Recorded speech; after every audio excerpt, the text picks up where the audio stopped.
se relève ce fameux soir où les gens s'amusent et se déguisent, les âmes finissent morcelées, scellées lorsque l'enfance se brise. Horreur, mystère, un vent glacial, je vais trembler jusqu'en Antarctique. Légende urbaine, creepypasta, c'est l'heure du récit fantastique.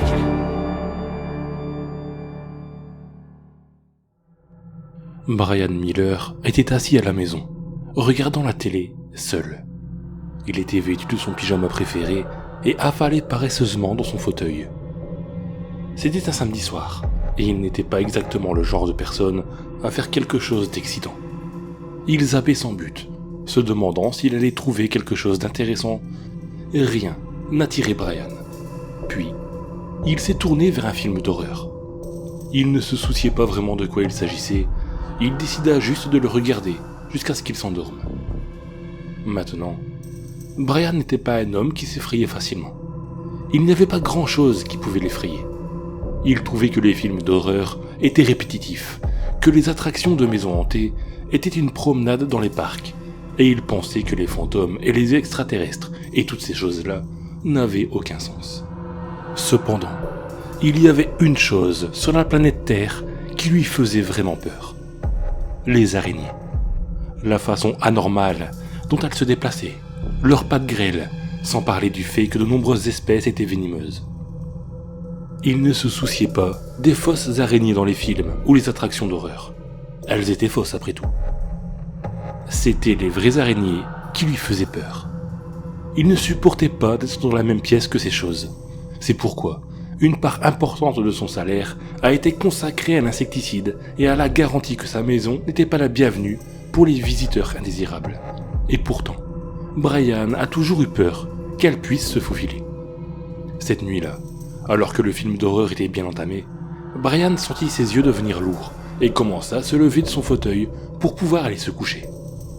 Alors qu'il plantait ses pieds sur le sol, il a senti une piqûre aiguë sur son pied gauche.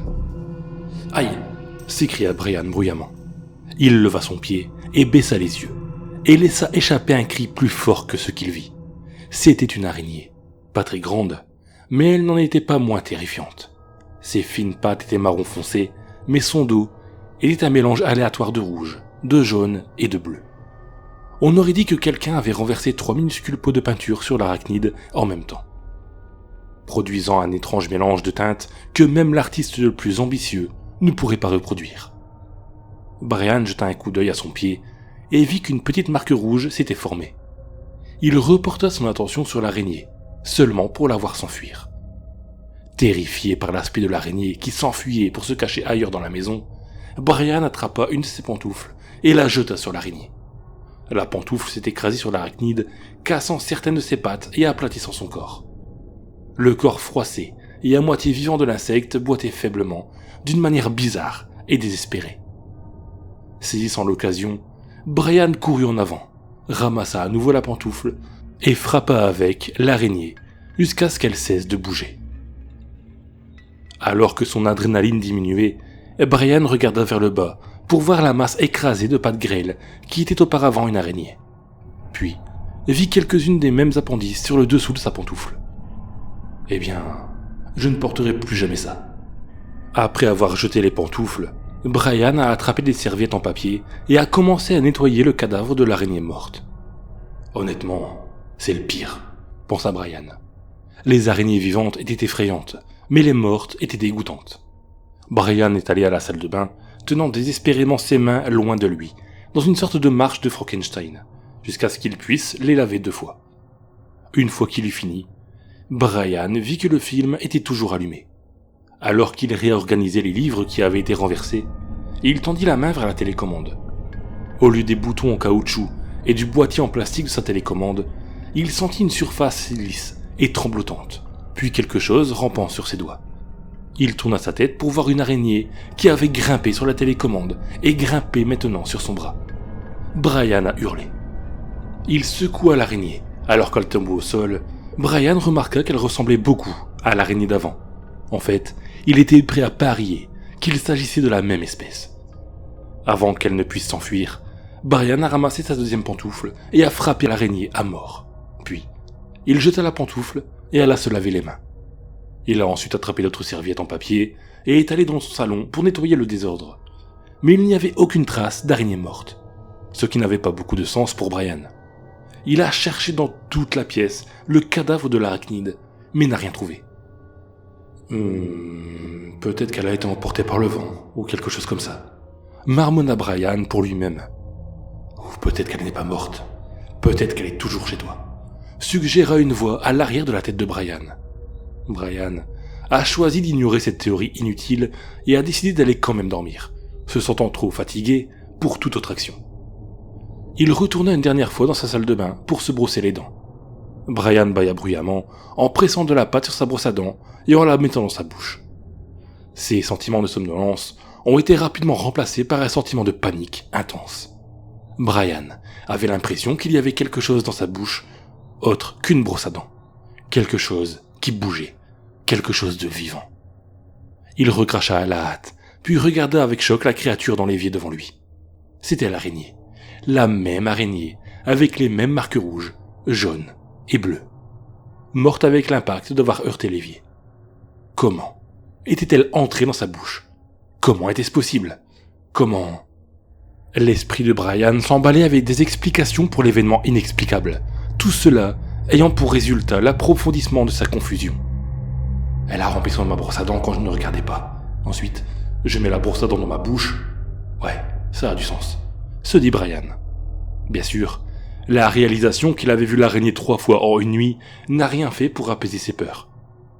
Est-ce une infestation? C'est une infestation. Oh non, oh mon Dieu, non. Tout sauf ça.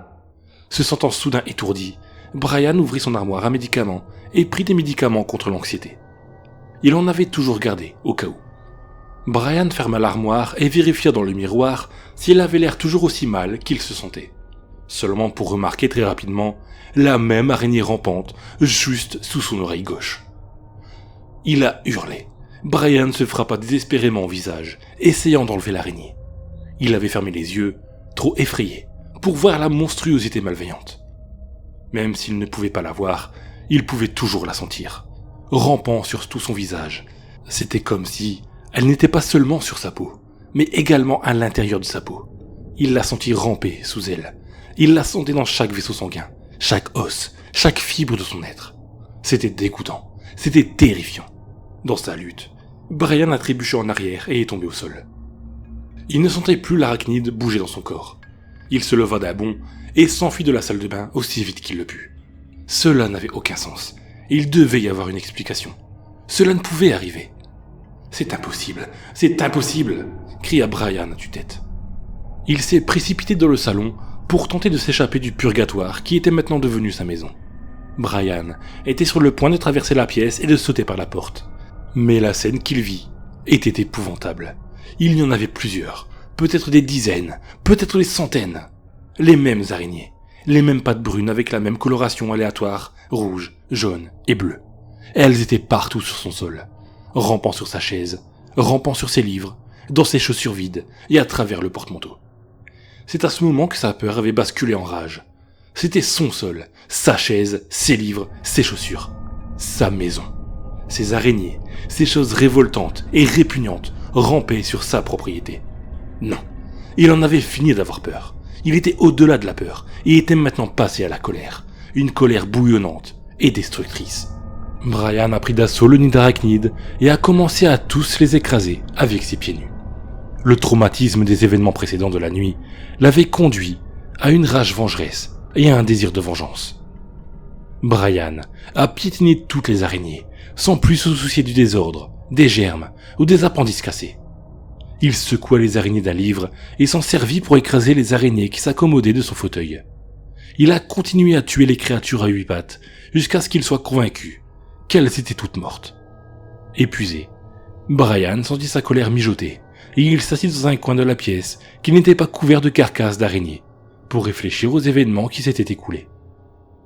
Avant qu'il ne puisse réfléchir, cependant, Brian entendit quelque chose frapper à sa porte. « Ah, qu'est-ce que c'est maintenant ?» pensa Brian avec lassitude. Le martèlement est devenu plus fort, et encore plus fort. Brian a eu le sentiment imminent qu'il devrait s'enfuir, qu'il y avait quelque chose à fuir, et que quelque chose arrivait avec force.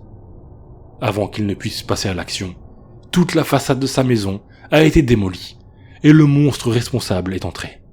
Ce monstre a fait peur à Brian. C'était une araignée, mais elle était colossale. Elle faisait facilement 4 fois la taille de Brian.